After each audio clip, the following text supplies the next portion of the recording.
জয় মা তারার জয়, জয় শ্রীগুরু বামদেবের জয়।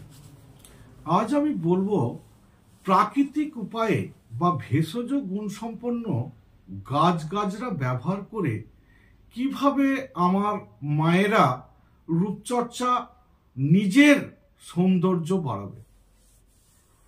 দেখুন, আজকাল প্রচুর অর্থ ব্যয় করে কেমিক্যালযুক্ত ফেস ওয়াশ, ক্রিম ব্যবহার করে মায়েরা দুদিক থেকে ক্ষতিগ্রস্ত হচ্ছেন।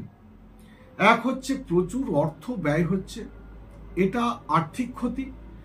আর দুই হচ্ছে এই কেমিক্যাল মেখে ত্বকের মলিনতা নষ্ট করছে। আমি তাই অনেক দিনের অভিজ্ঞতা নিয়ে বলছি, আমাদের এই প্রাকৃতিক ভেষজ গুণ সম্পন্ন এই প্রকৃতির বুকে অজস্র ভেষজের চমৎকারী গুণে মুগ্ধ সারা পৃথিবী। আমি কিছু নিয়ম মেনে রূপচর্চার ক্ষেত্রে সুন্দর ত্বকের জন্য কয়েকটি টিপস দিচ্ছি। প্রথমত, স্থায়ী উজ্জ্বলতা আনতে ও সুস্থ রাখতে টাটকা ফল, শাকসবজি বেশি করে খান। দুই, আলুর রসে তুলো ভিজিয়ে মুখে হালকা করে মেখে কয়েক মিনিট রেখে জল দিয়ে ধুয়ে ফেলুন। এবার খুব হালকা করে নারকেল তেল মেখে জল দিয়ে ধুয়ে ফেলুন। সবসময় মুখ মোছার ক্ষেত্রে নরম তোয়ালে ব্যবহার করবেন। তিন, গোলাপের পাপড়ি, পুদিনা পাতা, আমলকি ও শসার রস বা নির্যস বের করে ব্যবহার করুন, ত্বককে স্থায়ী উজ্জ্বলতা দেবে।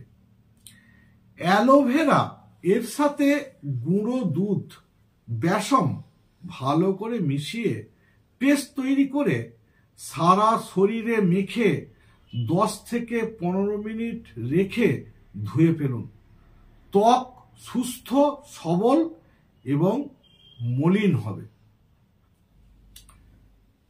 5, দেখুন, ত্বকের উজ্জ্বলতা বাড়াতে বা রূপচর্চা মুখ ফেস করতে কাঁচা হলুদের তুলনা নেই।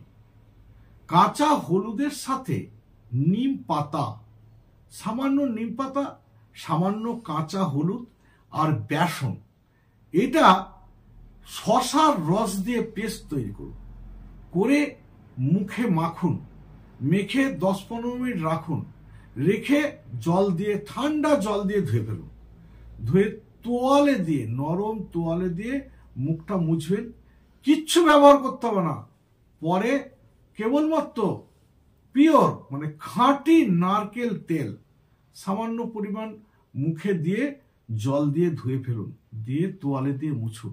দেখুন, আস্তে আস্তে ত্বকের উজ্জ্বলতাও বাড়বে আর মুখের সৌন্দর্যও বাড়বে। নমস্কার, আজ এই পর্যন্ত। যারা আমার ভিডিওতে প্রথম এসেছেন তারা আমার চ্যানেলটিকে সাবস্ক্রাইব করবেন। আর আমার ভিডিওটা যদি ভালো লেগে থাকে তাহলে লাইক করুন, শেয়ার করুন, কমেন্ট করুন।